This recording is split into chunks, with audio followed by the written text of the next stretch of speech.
नगर जिल्ह्यात सिस्पे आणि इन्फिनेट सारख्या कंपन्यांनी गेल्या काही महिने चांगलाच धुमाकूळ घातला.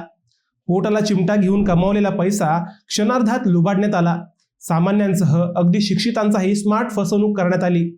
अर्थात काहींच्या राजाश्रयाने हे शक्य झाल्याच्या चर्चा रंगल्या. परंतु काहीही असले तरी लुटला गेलेला पैसा परत मिळणार कधी, हा प्रश्न होताच. सुरुवातीला फक्त पारनेर श्रीगोंदा तालुक्यात ही फसवणूक झाल्याचे बोलले गेले. परंतु जसजशा तक्रारी वाढल्या, चर्चा वाढल्या, तशा या प्रकरणाने जिल्ह्यातील अनेक तालुक्यात आपले हातपाय पसरले असल्याचे दिसून आले. पण थांबा, भगवान के घर देर है अंधेर नाही असं म्हणतात. अगदी तसंच होतंय.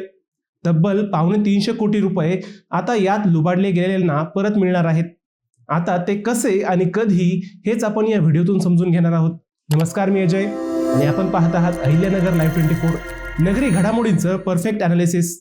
ज्यादा परताव्याचे म्हणजेच तब्बल 15 ते 20% अमिष दाखवले तर कुणाच्या हे तोंडाला पाणी सुटतं.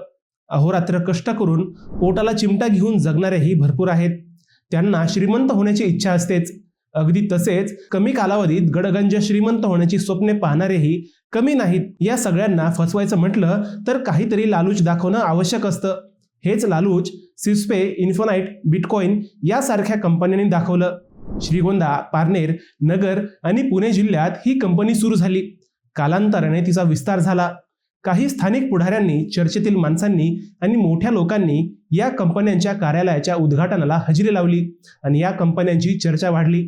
साखळी पद्धतीने सुरुवातीला भरघोस आमिषे दाखवून ही लूटमारीची साखळी अगदी घरोघर पोहोचली. पण ही फसवणूक जास्त दिवस टिकली नाही. आपण फसवले जातोय हे हळूहळू गुंतवणूकदारांच्या लक्षात आले. सिस्पे कंपनीने आपली आर्थिक फसवणूक केल्याचे श्रीगोंदा, सुपा व तोफखाना पोलिसात 4 गुन्हे दाखल झाले. त्यावेळी साधारणतः 20 कोटींची फसवणूक झाल्याचे समोर आले.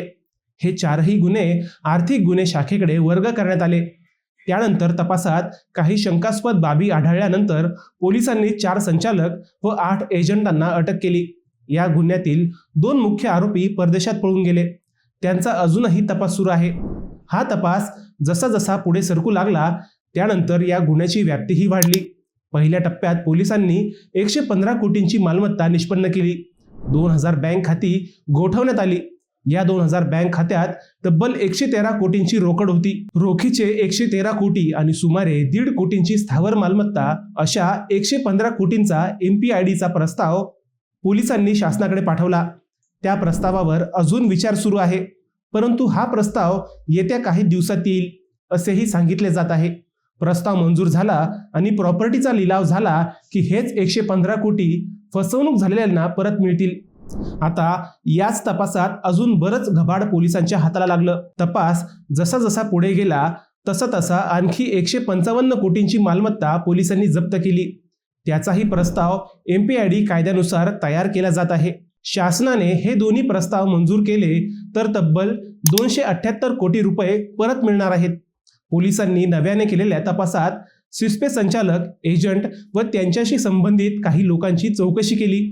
त्यांनीही या पैशाचा लाभ घेतल्याचे समोर आले. सिस्पेत लुबाडलेल्या पैशातून काहींनी जमिनी, प्लॉट, गाळे घेतल्याचे उघड झाले. नव्याने तपास केलेल्यांच्या बँक खात्यातून 8 कोटी रुपये सापडले.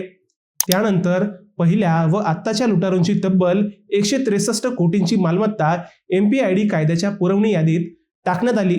त्याचा तपास आता LCB कडून सुरू आहे. आता पोलिसांचा तपास व सरकारची मंजुरी या सगळ्यानंतर गुंतवणूकदारांच्या अपेक्षा प्रफुल्लित झाल्या आहेत. तब्बल 350 कोटींची रिकव्हरी होण्याची शक्यता व्यक्त केली जात आहे. मित्रांनो, तुम्हाला हा विषय कसा वाटला हे आम्हाला कमेंट करून नक्की कळवा. शिवाय व्हिडिओ आवडला असेल तर चॅनलला सबस्क्राईब करून व्हिडिओला लाईक करायला विसरू नका. पुन्हा भेटूयात नव्या विषयावर. तोपर्यंत सप्रेम नमस्कार.